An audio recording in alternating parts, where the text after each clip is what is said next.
solution to getting more memory on a phone? Backing it up. Card backing up to But my computer doesn't have a lot of space. backing it up to an external hard drive. You know. Yeah, a mess this way, a mess that way. Yeah. A mess coming and going. Okay, thanks. All right, thank you.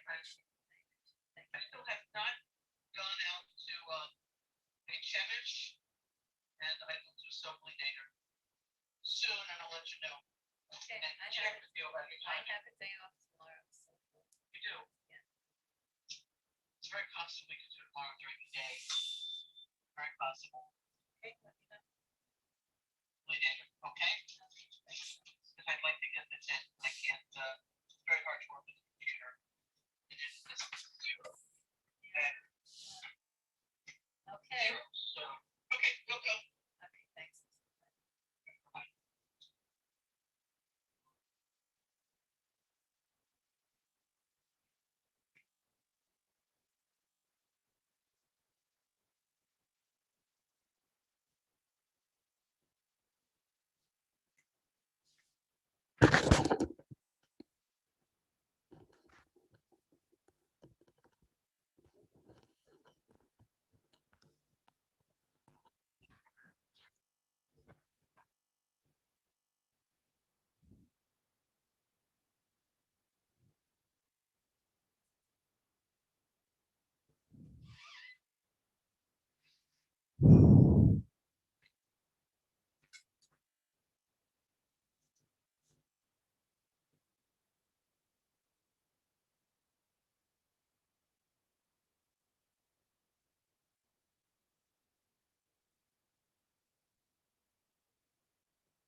Hi, Devora. Hi, How you doing? Baruch Hashem. You Okay. know, you got me really intrigued because you talked about other shutdowns, and I know some of those things were disturbing. You didn't want to talk about them, but I'd really like to know. Well, I didn't do the research yet.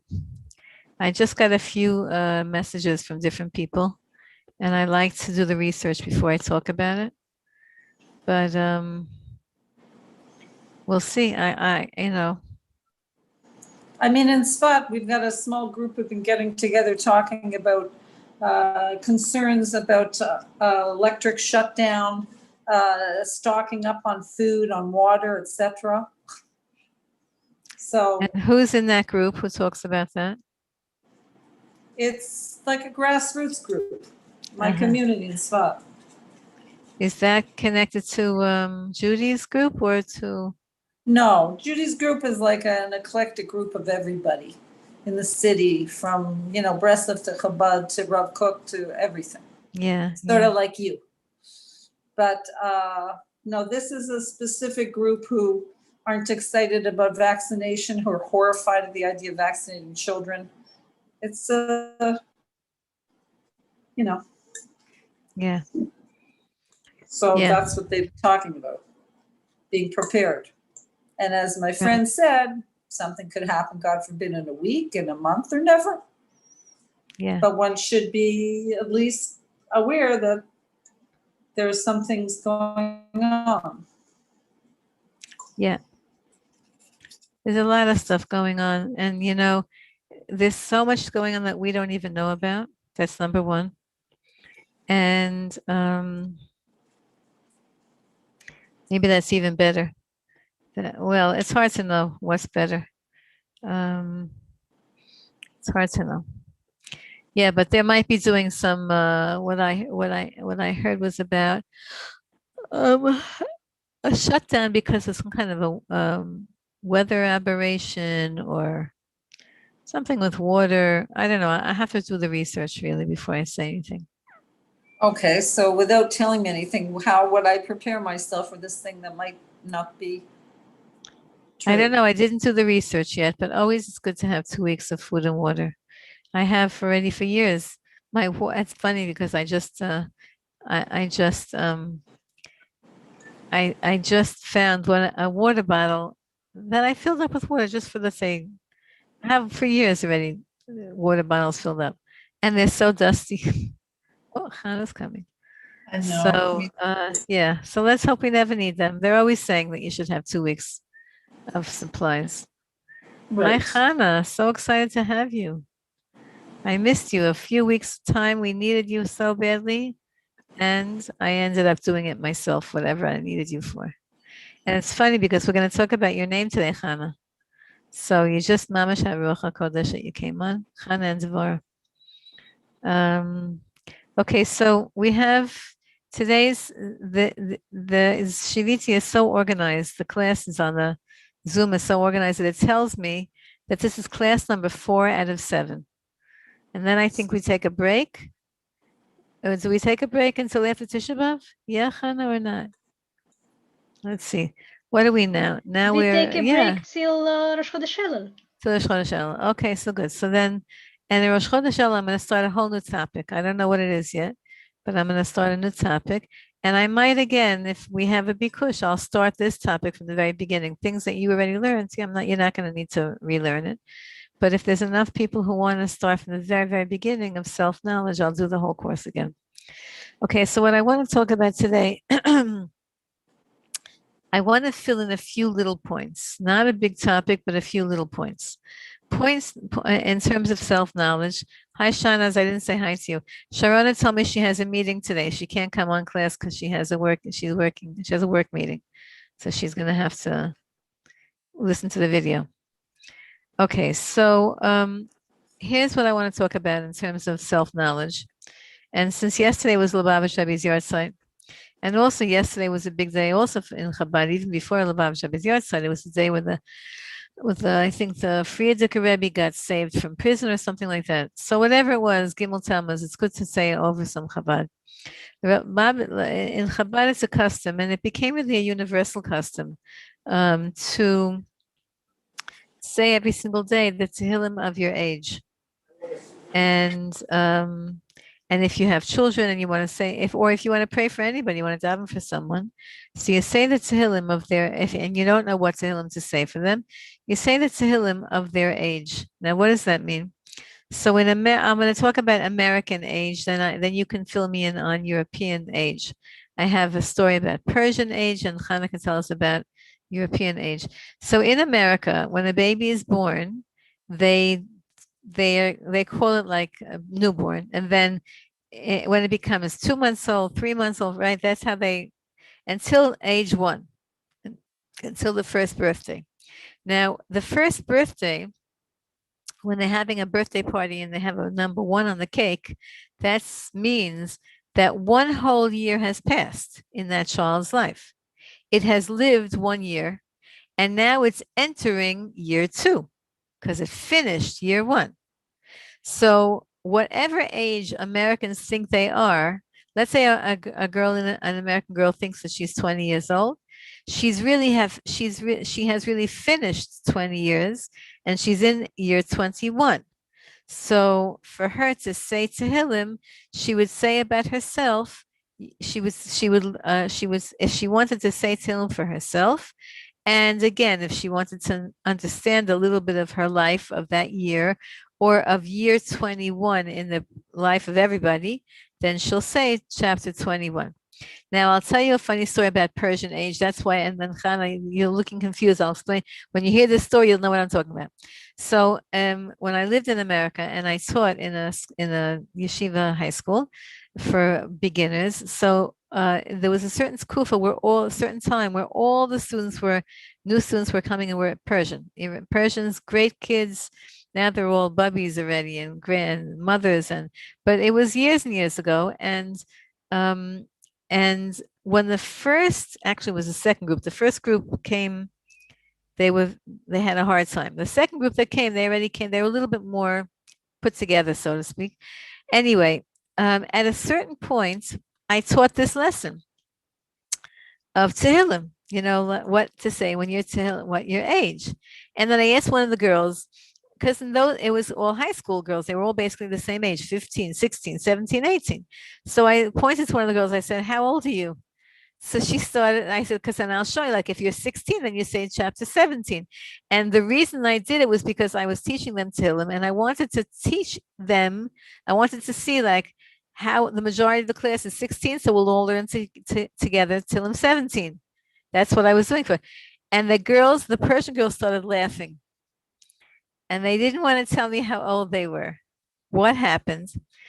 In Iran, it seems that their parents, either on purpose or by accident, they all mixed up their age. So, for example, if a kid in Iran, they kept ages like I just said to you. So, if a child was 16, they would say to the school, she's 17 because she's in her 17th year. But in American calculation, the child was still 16. So when they all came to the school, when they came to America and they told the principal how old the kid was, the principal didn't cheshbon. He didn't say, oh, the kid is born in 19, whatever. The parent wrote, born in 2000, age 21, as opposed to born in 2000, age 20, right? So the parents pushed all their kids higher. It's one class higher. Why did they do that? I'm not sure. Maybe they wanted them to finish school earlier. Maybe they had a reason. That's how so all of the children were all in the wrong classes. All these Persian kids were all in a class higher than their actual age. That's why they were laughing. They didn't want to tell me their ages. Anyway, that's why I'm explaining to you how you calculate your age. Same thing with a bar mitzvah boy. When a boy becomes bar mitzvah at age 13 or a girl at age 12, it means that they've finished 13 years. They actually they've lived 13 years, Sigitten, And then they're entering, when they finish 13 years, that's when they celebrate their bar mitzvah. That's when they're already, ready to take upon themselves mitzvahs. Same thing with a court case. When it says in Torah that when a person is not liable in court until age 20. Well, what does that mean at age 20? When is age 20? When they finish 20 years and they're entering age 21, that's when they're okay. So now you get it now. Chana, do you calculate birthdays the same way we're at in Europe? Like you never heard of that story? Okay, good, fine. So you calculate regular. Only the Persians did it funny. And that's only my experience with the Persians in that particular group. Okay, so now again, the snippets I'm going to be giving you now. Snippet number one, figure out what your parak of Tehillim is, and that's your limud for the whole year. Now, if you are 20 years old, and that means you're saying parak 21, as we just explained, because you've finished 20 years and you're in your 21st year and you're going to say parak 21. So what you're going to be saying and meditating on for the whole year, everybody age 21 is going to be meditating, or who knows this, is going to be saying this and meditating on this also. Does that mean that you're not unique? No, it doesn't. It means that this parak of Tehillim is going to resonate with you differently than it's going to resonate with somebody else who's also age 21. The same thing with names. And now we're going to talk a little bit today about names. But let's say, for example, if everybody, we know that the name of a person is a very, very strong indication of something about the midah of that person. So does that mean that everybody who has the same name, all Chanas, all Tovas, all Devoras, all Zahavas, everybody is the same? Clearly not. But everybody has, at a certain point, is able to access the uniqueness of their name, bound by the parameters of their life. Let me explain to you what I mean. The Gemara says, Megillah, that there were 7 women prophetesses, 7 Neviot, paralleling the 7 days of the week, paralleling the 7 Spheros, paralleling the 7 shepherds, the 7 Roim, right, the 7 Ushpizin, 7 women. Now, when the Gemara continues and says that there were really over 1 million prophets and prophetesses. In fact, in Jewish history, we've had until the destruction of the Beis Hamikdash, when prophecy stopped, prophecy was an activity that you could actually study for if you had the predisposition and the desire. Then you could actually study to be a prophet or a prophetess. You go to prophet school, and there was it was a curriculum. By the way, the curriculum, the prerequisite was you had to be a tzaddik or a tzaddikah. You had to be totally shomer mitzvahs, la mahadran min mahadran. You had to be not interested in food or clothing. You had to be not at all enslaved in the world of materialism. That was like the prerequisite to get in. Then the Navi would test you to see if you have a predisposition, not just a prerequisite fulfillment, but a predisposition towards spirituality, towards being alone, towards being able to quiet your mind, towards being able to be a very independent person and not mushpa, not influenced by the society. The Navi would test you, however they did that. And then if you were taken as a candidate to prophecy, then you went, like that was it. It wasn't like part-time. You were full-time in prophecy school, in the B'nai HaNeviim they were called, and it was years. And not always did you achieve Ruach Nevuah. Sometimes you only merited to get Ruach HaKodesh. Sometimes you only merited to get Yishuv Hadas. Everybody. And you had to practice quieting your mind. And there were all kinds of exercises with music and with sitting and with breathing. And it was an amazing experience. Once the Beis HaMikdash was destroyed, that's it, no more Nevuah. But these 7 women, Chazal tell us, why were they singled out? Because their nevuah was forever. It was eternal. And each of their nevuas, each of their prophecies were written down in Tanakh. So now, today we talked already, we're going to do 3 different topics today because I need to finish up the whole series. So the first topic we talked about is you're going to meditate on your parak of Tehillim. There are some people who do 2 prakim, meaning if you're 20, then you'll do age 20, and you'll do parak 20 and 21. Why will you do parak 20? Because as a gratitude for finishing 20 years of life. And then you'll do age parak 21 as a like a directive of an outline of what you should be paying attention to this year. Just like you look at the parsha that you were born in and the aliyah of the parsha, you could do that and get direction for life. If you're really, really interested in that, since you could really learn that well, your aliyah. And I know that it was a very, very big lesson for me in my own personal life, because I told you the story about my aliyah and how it helped me to understand myself. Did I tell you that story? Shake your head, nod your head. No? Yeah? No? Okay, I'm an air sign, as you all know.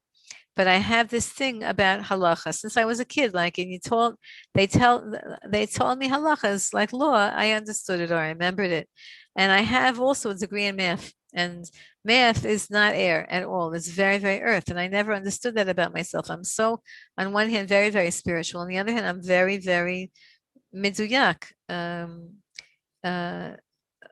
like technical in certain things. And it doesn't. It's opposite.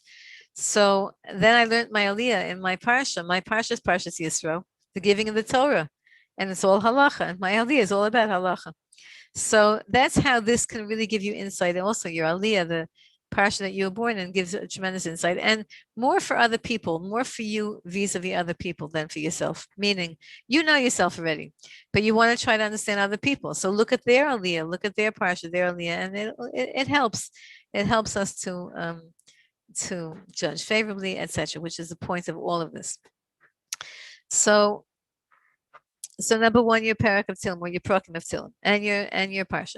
Now I want to talk about the 7 nevias, the 7 neviot, and I want to talk about a few primary categories of names and sphirot. So today we're going to talk not about the 4 elements, but we're going to base it on the 7 sphirot, 7 days of the week, starting from Yom Rishon, it's Chesed, the 7 sphirot. So here you're going to write them down, and you know them by heart. You'll write them down, and someone's going to put them on.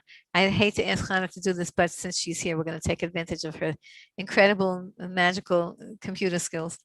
Write me down the sphirot in Hebrew and in English. This and the meanings of them. Okay, that's what we need to know, because we need to see what these names are. Because the 7 neviot, the 7 prophetesses, are heads of categories of number 1, names, and number 2, qualities of soul. And we have 3 of them, 4 of them on board with us today. It's a very, it's a hashgacha that almost all of you, I think all of you, I don't know, Shanas, I forgot your Hebrew name. There you go. That's number 1. Chesed is kindness, and Hebrew and English. See how she did it so good? You could do, if you want to do it, you're doing it harder for yourself because you have to keep back and forthing the Hebrew and the English. You could do all the Hebrews and all the Englishes, and then all the meanings, make it easier for yourself. Okay.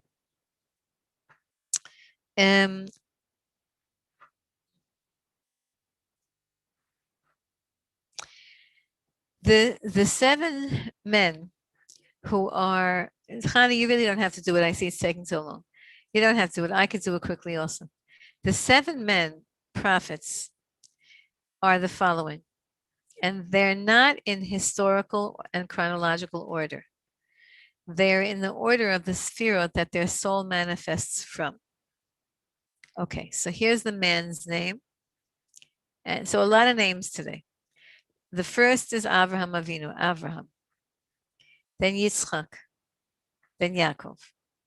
Can we do this at the same time? Can I do it and you do it at the same time? Let's see if I can do it. I'm going to do the men. You're going to do the women. Avraham, Yitzchak, Yaakov, Moshe. Oops, I got Yaakov and Moshe together. Aharon, Yosef, David. Did you do it right? I mean, so Yaakov, Moshe, Aaron, Yosef, David. Yeah. Okay, that's the men. Sorry that Yaakov and Moshe came out in the same thing. 7 men. Now listen. That's the 7 spheros. Each one of these is the soul of the root soul is coming from the spirit of Chesed, Gevurah, Tiferet, Netzach, Yesod, Malchus. Let's see what she did here. Let's take, don't do it like that. I'm going to do it for you. I'm going to do it. Yeah? What do you dislike? It's taking you too long. Oh. I don't want to bother you.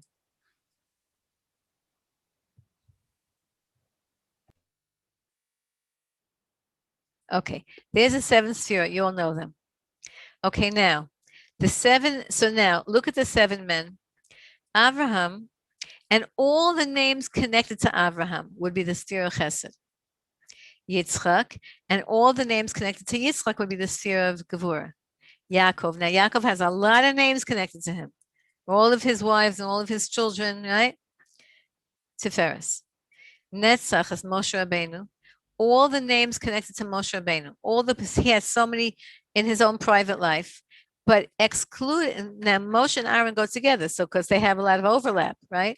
So Moshe and Aaron is Hod, Yesod is Yosef and Tzaddik. Wait, 1 second, Zahava, 1 second. And all the names connected to Yosef. Now he also overlaps with Yaakov Avinu, so there's a question there.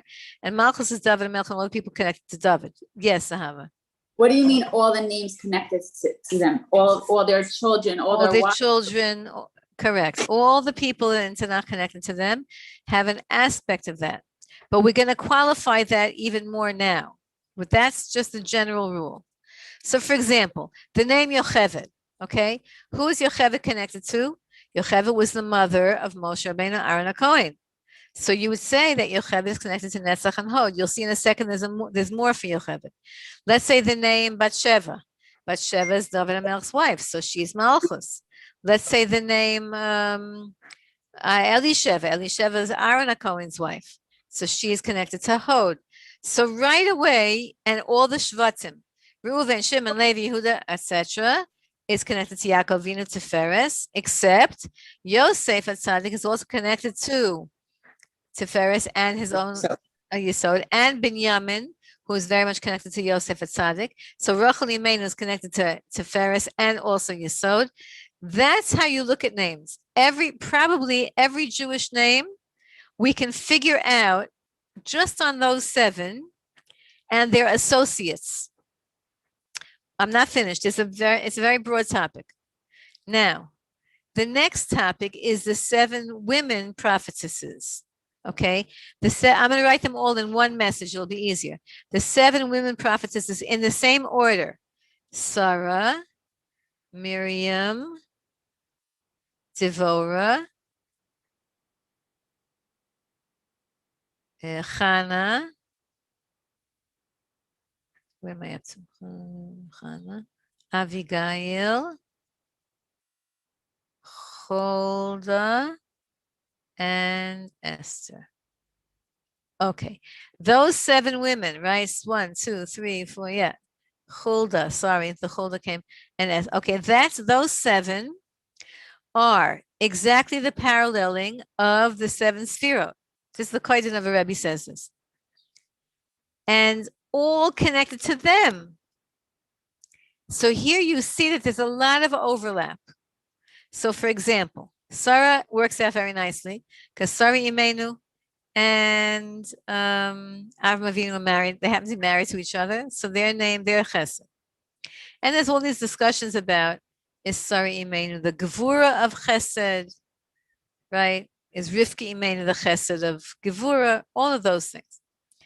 all the people connected to Miriam. Now, Miriam overlapped before with Moshe and Aaron, right? So, but Miriam was Gevura.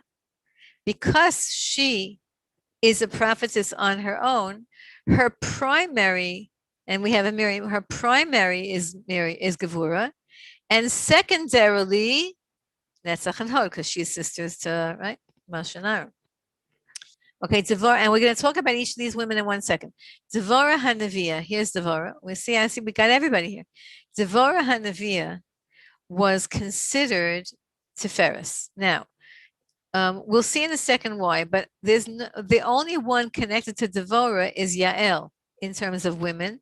In terms of men, there's Barak, there's no, what was his name? However she called, what was his name? How she called his name? No, I forgot. Her husband's, what was Devorah's husband's name? The other name, how she said it with the fire. Lapida? Was it Lapida? Eshet Lapidot, no. Yeah, maybe No. Lapidot. Yeah, maybe. Yeah, Devorah Eshet Lapidot. He has a few names, her husband. Barak ben Avinoam. Okay, anyway. Chana. Now listen, who was Chana? Chana was the mother of Shmuel and Navi, right? So, and Penina, and Elkanah. So all of those names are connected to Chana. Avigail was the wife of David HaMelech. Now, David HaMelech is Malchus, but Avigail, because she herself merited Nevuah, right? She's the one who told David HaMelech about how to deal with Naval, right, her first husband, and all of that. So, 1 second. So Chana is Netzach?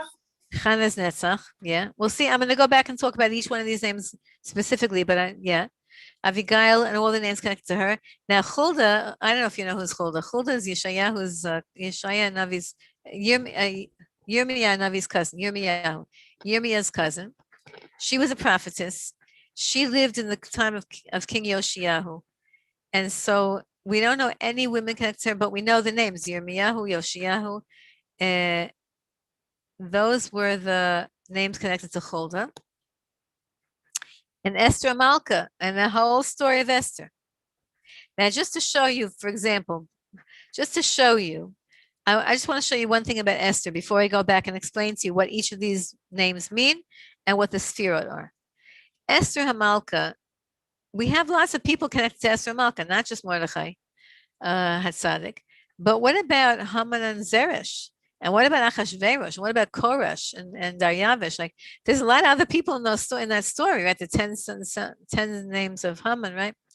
So with Esther, we learn the concept of Malchus Shabiklipa, the negativity or the husk, the shell, the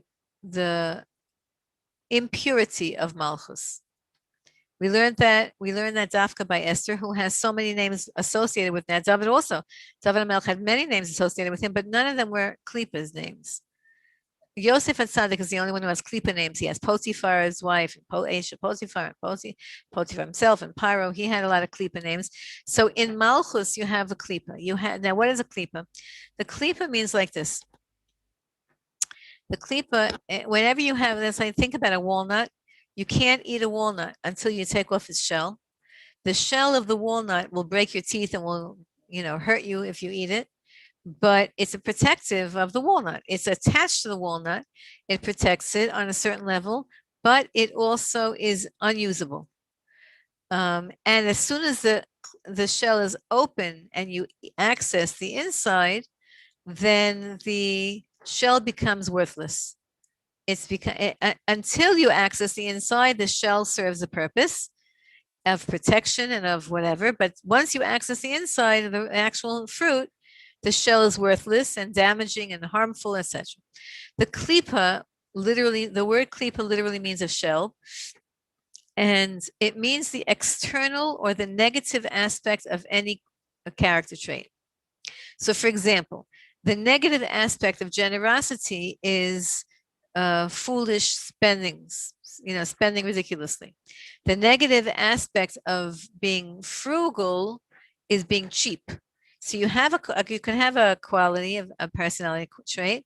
You could have its extreme negative aspects. The extreme negative aspect, that's called the klipa.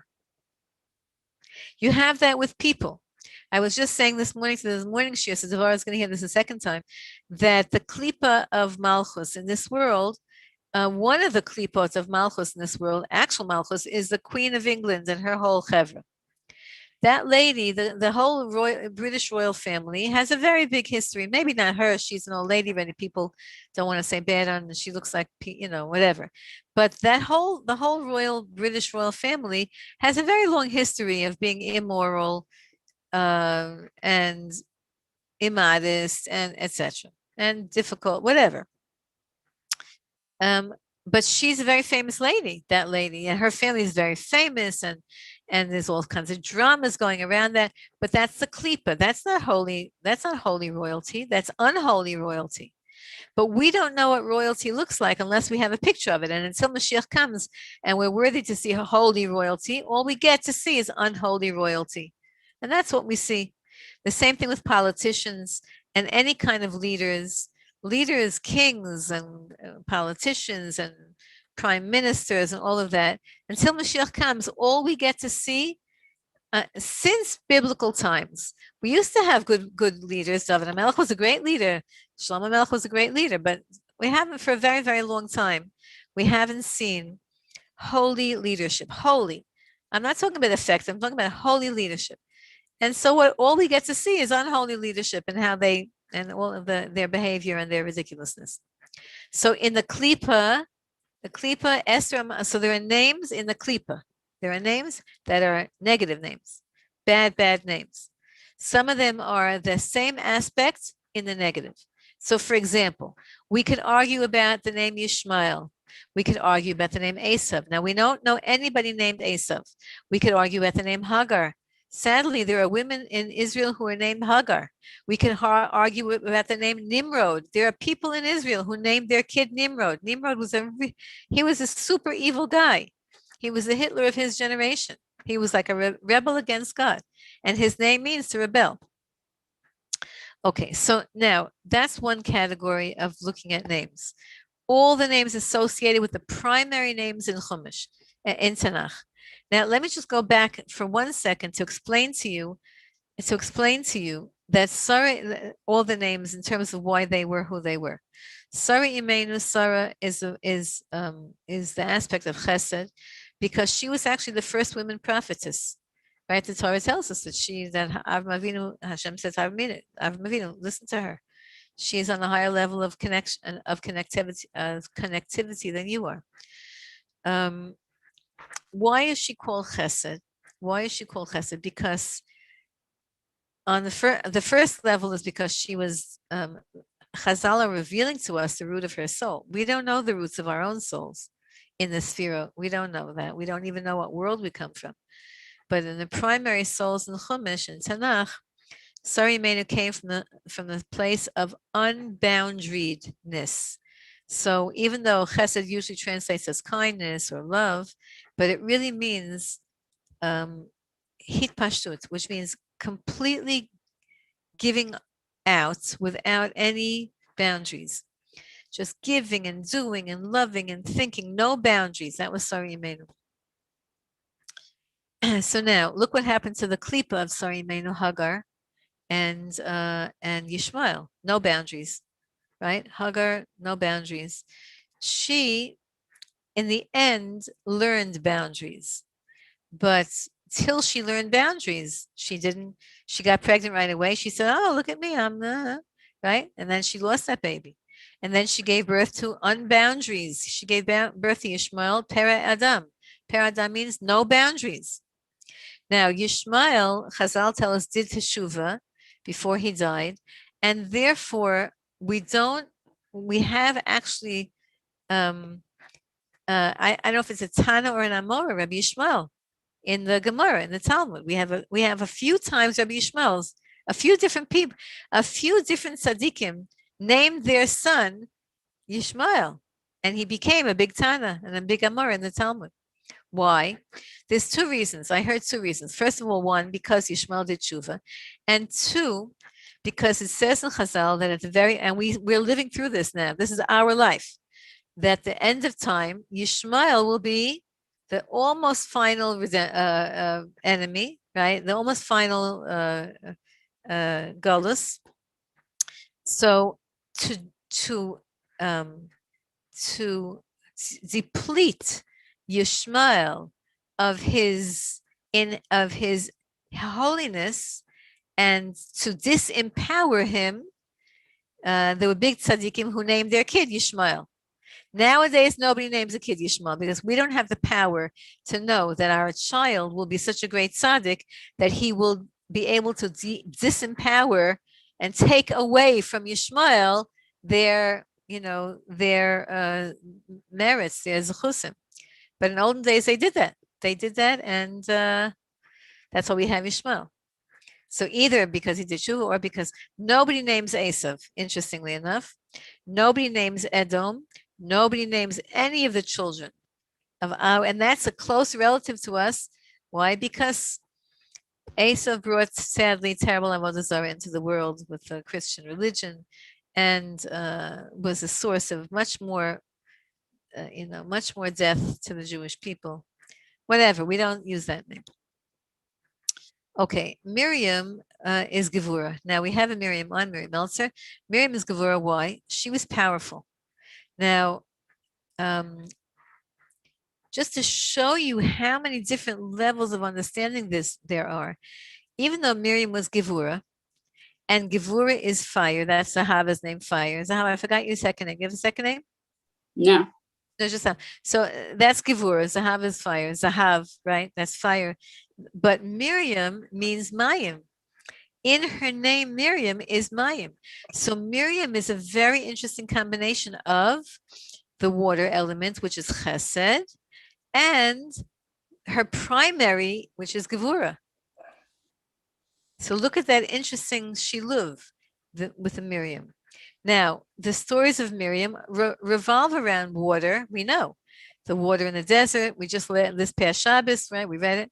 And today, in today's Parsha portion, she dies, and they lost. There you go. I was just going to say, and she's this week's Parsha. We lose her, and the water stops, and everybody starts going crazy, and they have to start the whole thing with the hitting of the rock and the speaking to the rock, and Moshe Rabbeinu in the water. Right? She has a lot of water.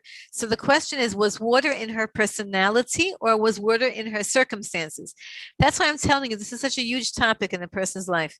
So Miriam by nature was Gevura. That's why she stood up to her father. She stood up to Paro.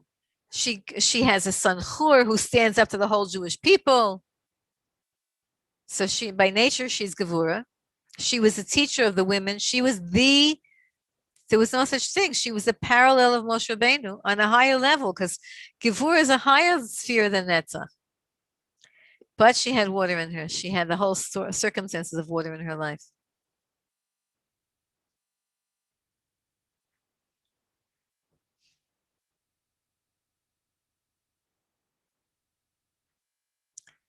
You know that that we're told that the Be'er Miriam, that this week, the Be'er Miriam in Chumash takes a detour. So we have a tradition that here in Eretz Yisrael, the Be'er Miriam is in the Kinneret by Tveria. And the tradition, we have a story from the Arya Kadosh that he told his Talmud, Reb Chaim Vital, he took a little rowboat into the Kinneret and he was rowing around. And then he said to Reb Chaim Vital, okay, jump right here, jump out, right here. And he's like, what? He says, right here is the Be'er Miriam. He was able to, the Arya Kadosh was able to go in and he was able to feel where it was. He says, toivel, right here, jump in, jump out, give a toivel, give a dunk, come back in the boat. You just toivel in the mikveh of Miriam. So whenever people come to Eretz Yisrael, I mean, here in Eretz Yisrael, I haven't been to the Kinneret in, I don't know, 2 years. But when you can go and you go into the water, so remember that the Be'er Miriam is there and you can just enjoy that. Enjoy that. Yeah, Zahav, you have a question? Yeah, no, just because I'm just going back. You said Zahava is Gvura? Is that what you said? Yeah, Zahav is Gvura. Sure. It's fire. Gabriel. I didn't get to those names yet. I have to get up to the angels' names in a second. Don't let me go off without telling you the angels' names for each of this year. Okay, let's talk about Devorah. Devorah is Tiferes. All the people connected to Devorah. Why? Because she was very balanced. Now, Tiferes is a huge combination of the perfect balance of everything. What was Devorah? So here are Devorah Hoffman. What was Devorah? Devorah was a prophetess. She was a teacher. She was a judge. She was a businesswoman. She was a wife, and she was a very smart lady that she knew how to get her husband to do what she wanted him to do and to maximize his greatness. So there's Devorah, a balance of everything. And by the Goyim, they call that a quintessential Renaissance person, right? They have a little bit of everything. We call it Tiferes. I just learned an amazing teaching today. I just had to share this with you because it floored me. You know that there's a sefer in Breslov, Hasidus, called the Sefer Hanistar. Shana, do you know about that? The Sefer Hanistar, the Nistaros, you know about it? You ever see it? You saw it? You never saw it. Okay, so there's a big machlokas in Breslov if you're allowed to even talk about it. But basically, you know anything about it, Shana? Yeah, what do you know?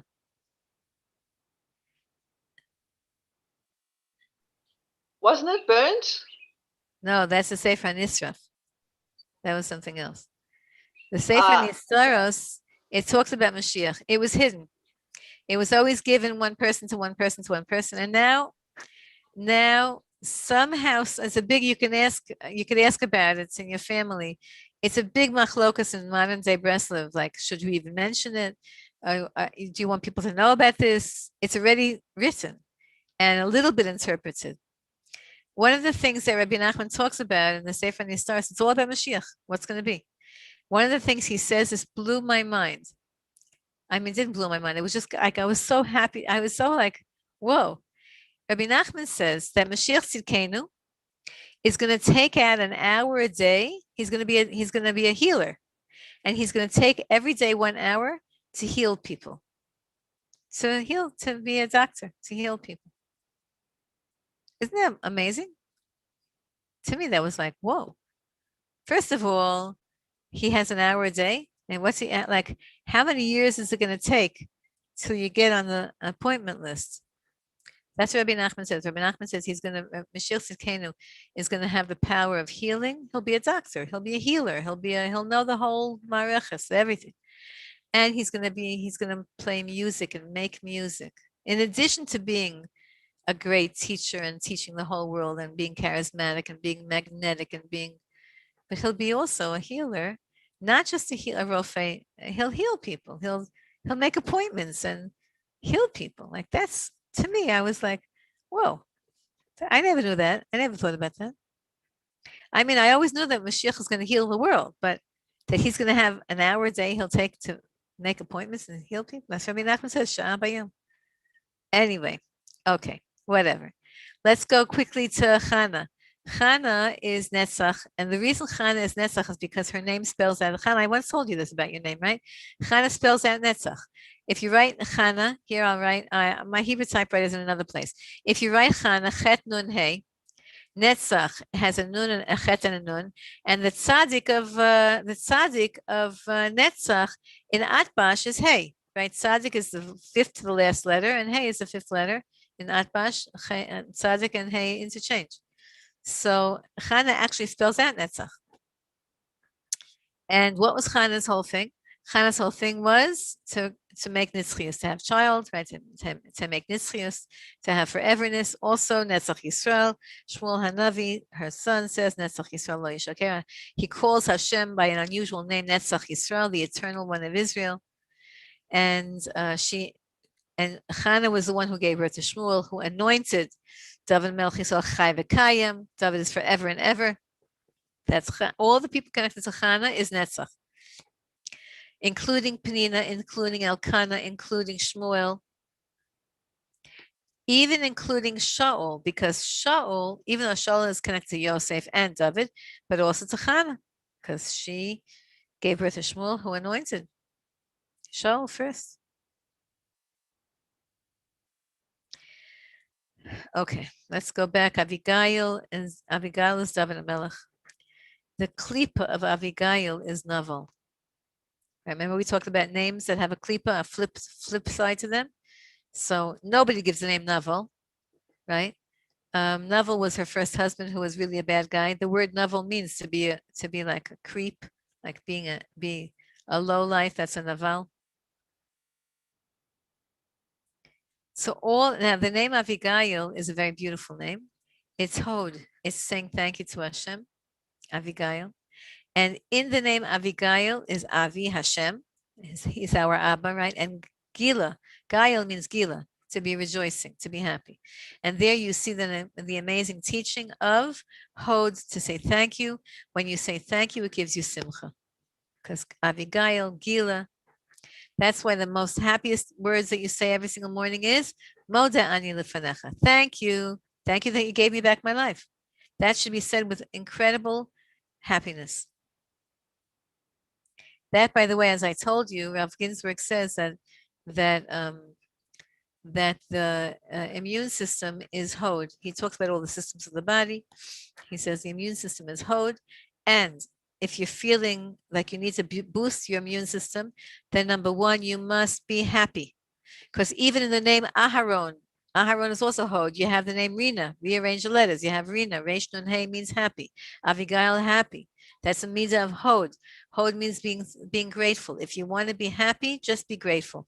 Take down a list and write all the things you're grateful for. Make a blackboard, a whiteboard, whatever. You just write down all the things that you have in your life. Say thank you for every tooth in your mouth.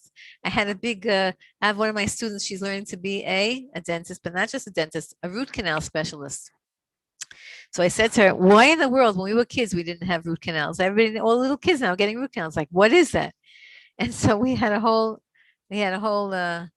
dispute about the efficacy and morality of root canals, of killing a tooth, because they teach her that that's a good thing. It's good for the gum. Anyway, say thank you for every single thing. That makes you happy. That's Avigail. Okay, Hulda. Now, who is Hulda? Hulda is the midah of Yesod. It's a very mysterious, she was a mysterious woman. We don't know too much about her. We just know that what Hulda did was she took a potentially negative prophecy and she interpreted it in a positive way. And that's one of the many, many aspects of the female aspect of Yesod, which is transforming negative into positive. It's a very, very long topic. It's a very, very large topic. I'm just going to say that as a koteret, as a heading. Rabbi Nachman from Breslov himself, who talks about Mashiach ben Yosef, which is the midah of Yesod, says that the people who are going to be in the front row of Mashiach, he sort of like makes it as a condition, have to know how to transform negative into positive. Again, Rabbi Nachman says, in order to become able to survive the birth pangs of Mashiach ben Yosef, which is what we're in right now, you need to have the skill of reframing, transforming negative into positive. Reframing negative and seeing the positive. And finally, Esther. So finally, Esther. So let me just tell you a little bit about Huldah. Huldah Hanaviah, she lived in the time of King Yoshiyahu. King Yoshiyahu was the one who took all of the kalim of Shlomo HaMelech's Beis HaMikdash, and he buried them under the ground. So that we have now Shlomo HaMelech himself buried the kalim of Moshe Rabbeinu underground. Some say exactly parallel, like underneath the menorah that he constructed, he put the menorah down of Moshe Rabbeinu. Underneath the Aron Kodesh that he constructed down was Moshe Rabbeinu's Aron Kodesh. Some say like that. But basically, we have a tradition that says that the kalim of the Beis HaMikdash and the kalim of Moshe Rabbeinu were hidden, and we have access to them. They're not in the Vatican. What's in the Vatican are either copies or counterfeits, but the originals they could never touch. And the Gemara talks about, the Gemara says there was certain time who went and they saw in Romi, they saw but there's a discussion of were they the real ones or were they the counterfeit ones? Were they the copies of ones? Okay, so that was Hulda. So Hulda is a very Mashiachtic name. We don't use that name. I know, it's a funny thing. We don't use the name. You know why?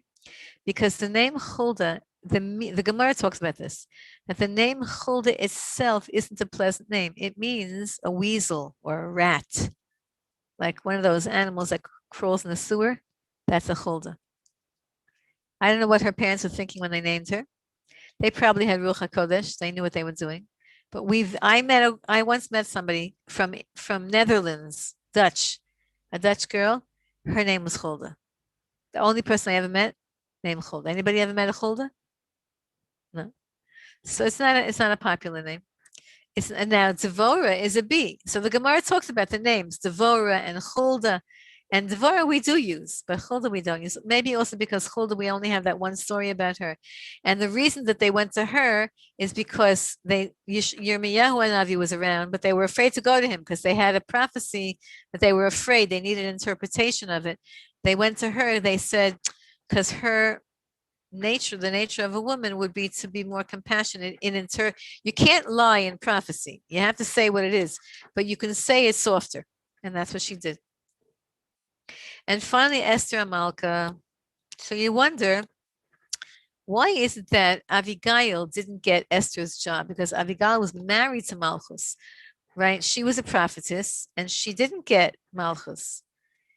Instead, Esther, who is Mashiach ben Yosef, gets Malchus, which is Mashiach ben David.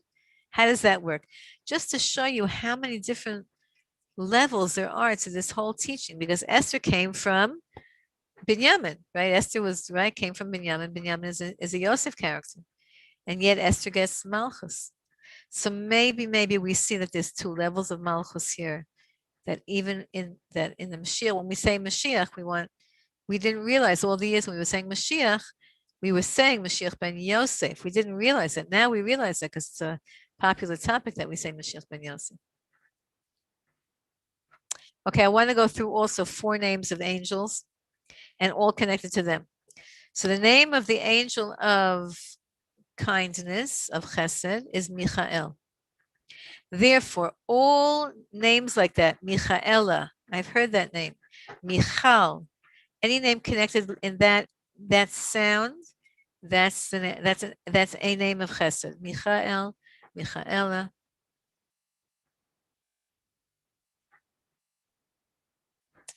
So then, yeah, wasn't Micha also a prophet? Micha the prophet. Micha, good.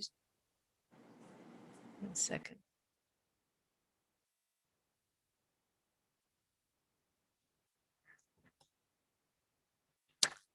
Oh, I'm getting stuck here. Okay. The next one is Gavriel. There you go.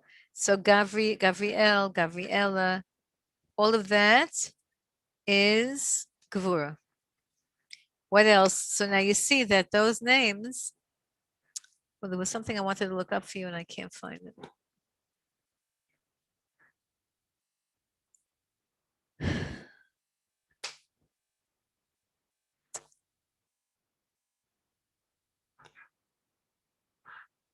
Okay, anyway, Gavriel, Gavriela, that's all Gevura.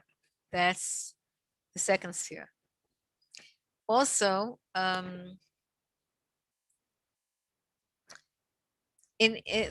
the sphere of Chesed, you have the name Livana, because the color of Chesed is Lavan.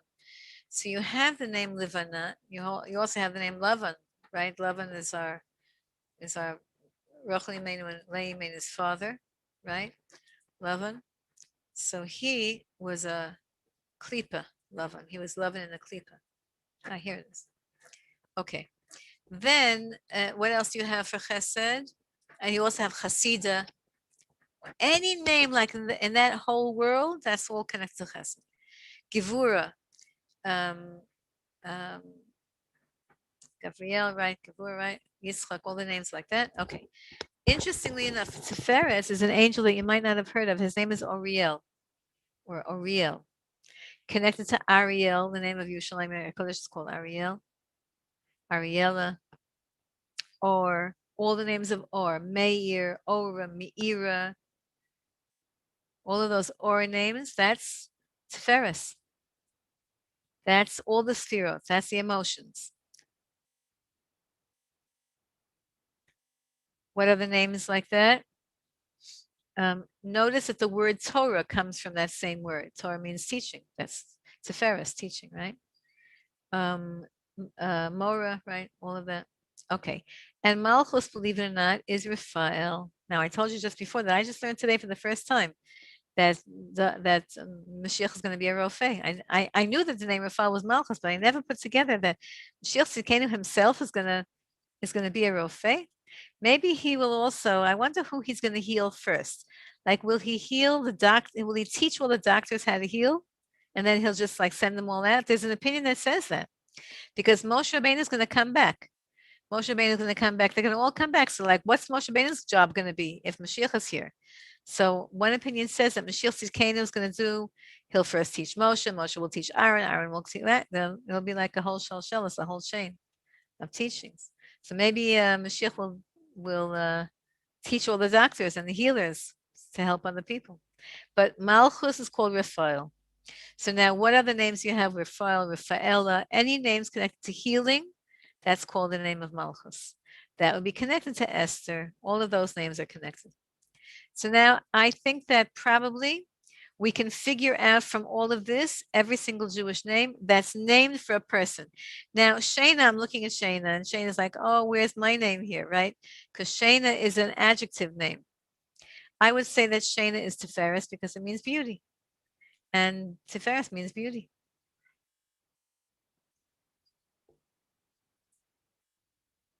Shana, you have a second name?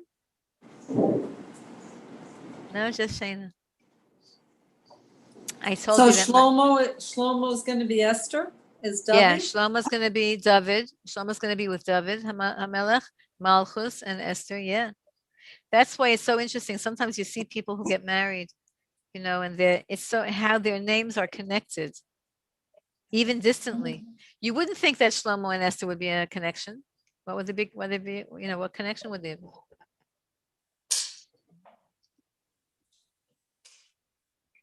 Can I say something? Of course. So two things. So first of all, I don't know if I ever mentioned this, but I actually have a daughter named Tiferet. Come on. Tiferet. Yeah, her name is Tiferet Esther. Wow. So she has the Tiferet and the Malchus. Hashem. And second of all, what do you call her? Tiferet. Tiferet. Tiferet or Tiferes? Tiferet. I didn't hear with a tav or a sav. Ta. A tav.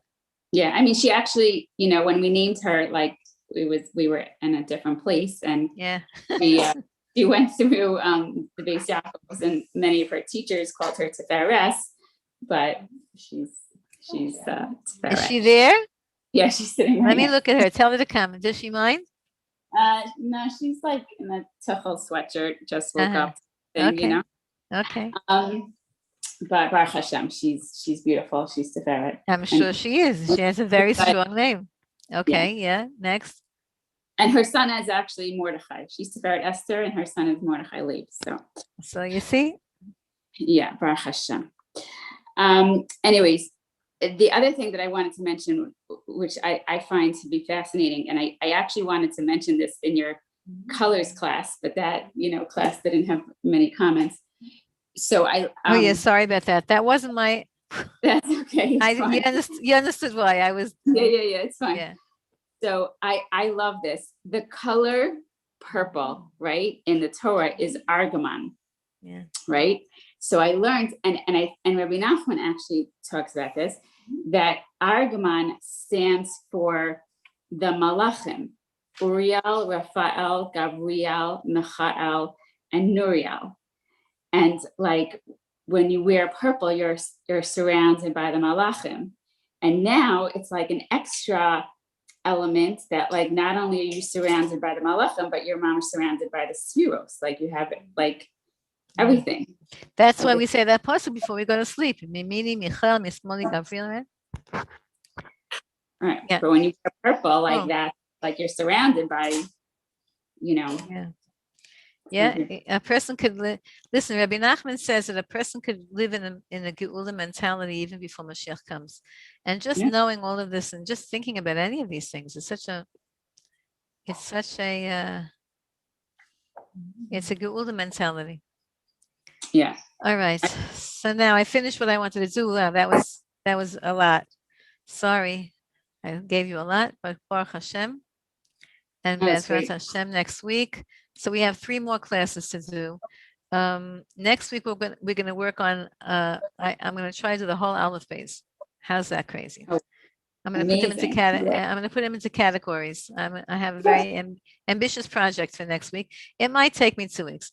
Of course, to learn the Aleph base, you need years and years and years. Every letter is months, but I'm just gonna put them into categories so that you have more info to work with. Hi, Miriam. It's good to see you.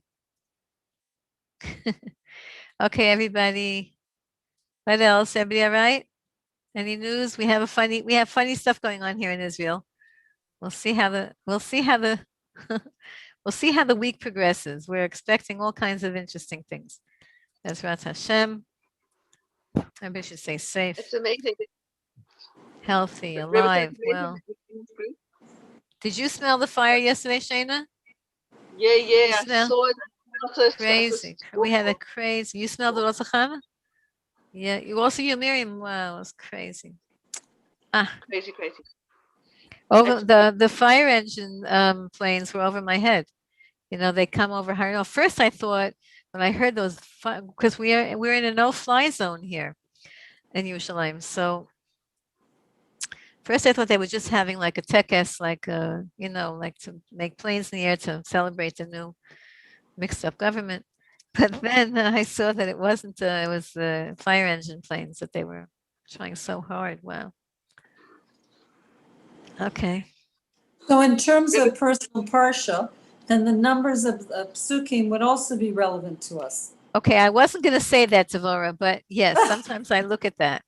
I once did that. I wanted to find, I did that not for my birthday. I did that because I wanted to find out.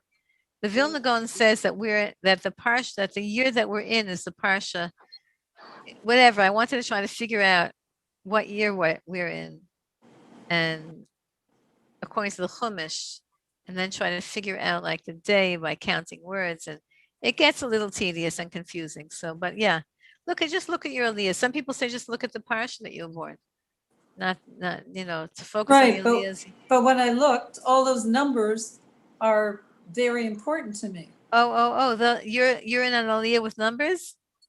Well, no, each pasuk. Yeah. So each pasuk was like shocking for me, and the span that it went from what number to what number was also shocking for me.